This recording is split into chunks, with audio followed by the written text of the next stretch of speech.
El sábado siguiente Jesús se dedicó a los apóstoles y juntos fueron otra vez a la ladera de la colina en las tierras altas, donde tuvo lugar la ordenación. Allí el maestro les dedicó elogiosas palabras y brindó un conmovedor mensaje personal para cada uno. No hubo enseñanzas nuevas, pero se tocaron algunos temas del sermón de la ordenación. Fue llamando a cada uno y le encomendó salir al mundo como su representante. Les decía: vayan por todo el mundo y prediquen la buena nueva del reino. Liberen a los cautivos espirituales, conforten a los oprimidos y ayuden a los enfermos. Han recibido gratuitamente, den gratuitamente.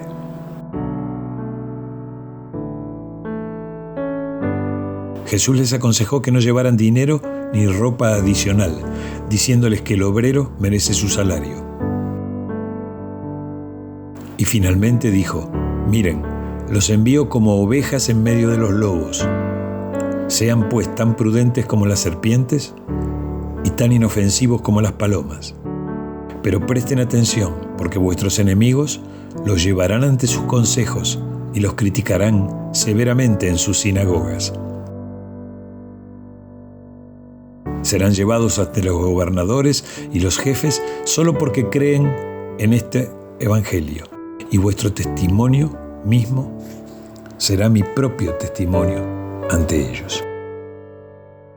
Cuando sean llevados a juicio, no se inquieten por lo que tengan que decir, porque el Espíritu de mi Padre vive en ustedes y en esos momentos hablará también por ustedes. Algunos de ustedes serán ejecutados, y antes de que establezcan el reino en la tierra serán odiados por muchos pueblos a causa de este evangelio. Pero no teman, yo estaré con ustedes y mi espíritu los precederá en el mundo entero. La presencia de mi Padre permanecerá en ustedes mientras que se dirijan primero hacia los judíos y luego hacia los gentiles. Cuando bajaron de la montaña se dirigieron a la casa de Zebedeo, donde moraban. Y como comenzó a llover, estuvieron dentro y Jesús siguió dando consejos. Trataba de hacerles notar la diferencia entre ser y hacer.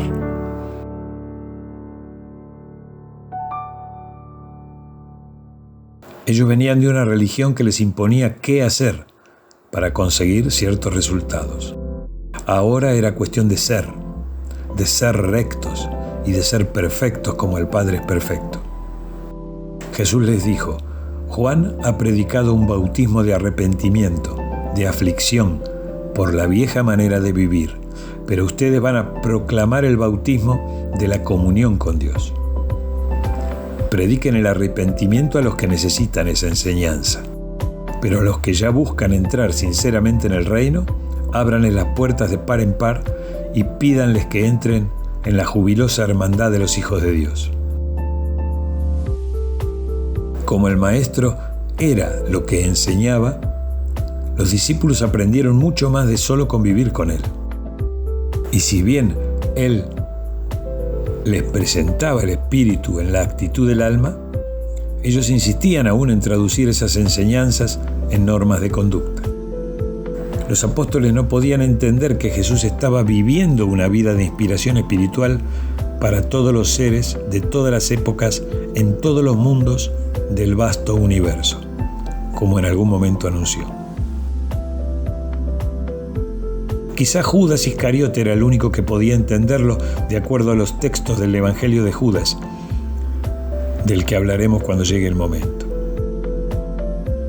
Esa misma noche Tomás le preguntó a Jesús: Maestro, tú dices que debemos volvernos como niños pequeños antes de poder entrar en el reino del Padre, y sin embargo nos has advertido que no nos dejemos engañar por los falsos profetas, ni que nos hagamos culpables por arrojar nuestras perlas a los cerdos. Esto me desconcierta, no consigo comprender esa enseñanza. Jesús, contestando a Tomás, exclamó: ¿Cuánto tiempo seré indulgente con ustedes? Siempre insisten en entender literalmente todo lo que enseño. Cuando les he pedido que se vuelvan como niños pequeños, como precio de entrada en el reino, no me refería a la facilidad de dejarse engañar, a la simple buena voluntad de creer, ni a la rapidez para confiar en los extraños por más que sean agradables. Lo que deseaba que pudieran deducir con este ejemplo era la relación entre un niño y su padre. Tú eres el hijo, y es en el reino de tu padre donde pretendes entrar. Entre todo niño normal y su padre existe ese afecto natural que asegura una relación comprensiva y amorosa, y que excluye para siempre una tendencia al regateo para obtener el amor y la misericordia del Padre.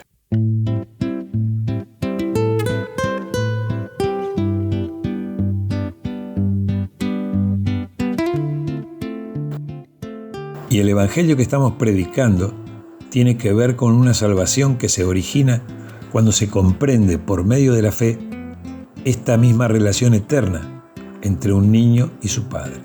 La relación con el Padre no será una relación distante de respeto, sino más bien de afecto y cercanía, como es en nuestras propias familias cuando están bien constituidas.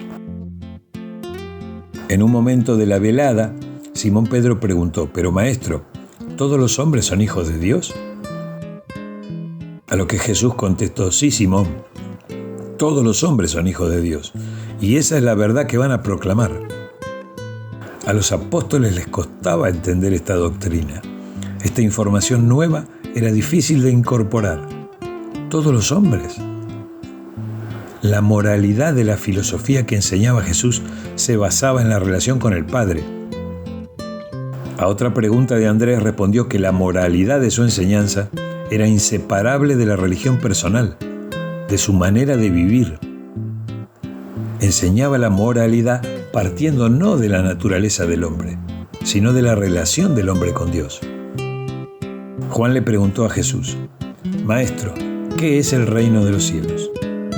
Y Jesús respondió: «El reino de los cielos consiste en estas tres cosas esenciales. Primero, el reconocimiento del hecho de la soberanía de Dios. Segundo, la creencia en la verdad de la filiación con Dios. Y tercero, la fe en la eficacia del deseo supremo humano de hacer la voluntad de Dios para ser semejante a Dios». Y aquí está la buena noticia del Evangelio. Por medio de la fe, cada mortal puede obtener todas estas cosas esenciales para su salvación.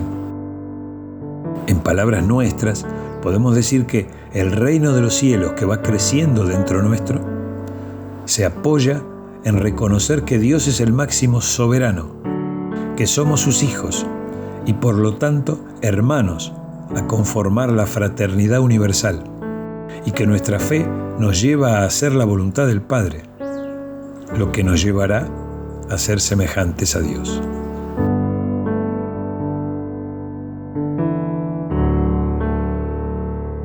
Aquí alguien puede pensar que volverse semejante a Dios es casi un imposible, y sin duda lo sería si entendiéramos la vida como la entienden las religiones occidentales, en las que vivimos una sola vida.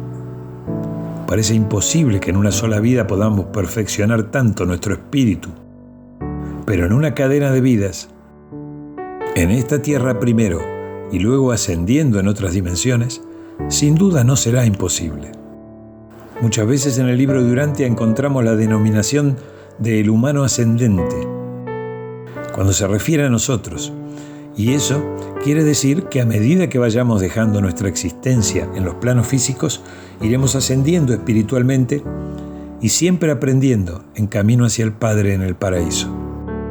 Leemos: «El gran Dios hace contacto directo con la mente del hombre mortal y le otorga una parte de su ser infinito, eterno e incomprensible, es decir, el ajustador de pensamiento, para que viva y habite dentro de él. Dios se ha embarcado en la aventura eterna con el hombre. Si atienden a las fuerzas espirituales que viven dentro y en torno a ustedes, no podrán dejar de alcanzar el alto destino establecido por un Dios amoroso como meta universal para sus criaturas ascendentes de los mundos evolutivos del espacio. Dios Padre ama a los hombres, Dios Hijo sirve a los hombres. Dios Espíritu inspira a los hijos del universo a la aventura siempre ascendente de encontrar a Dios Padre mediante los caminos ordenados por Dios Hijo a través del ministerio de la gracia de Dios Espíritu.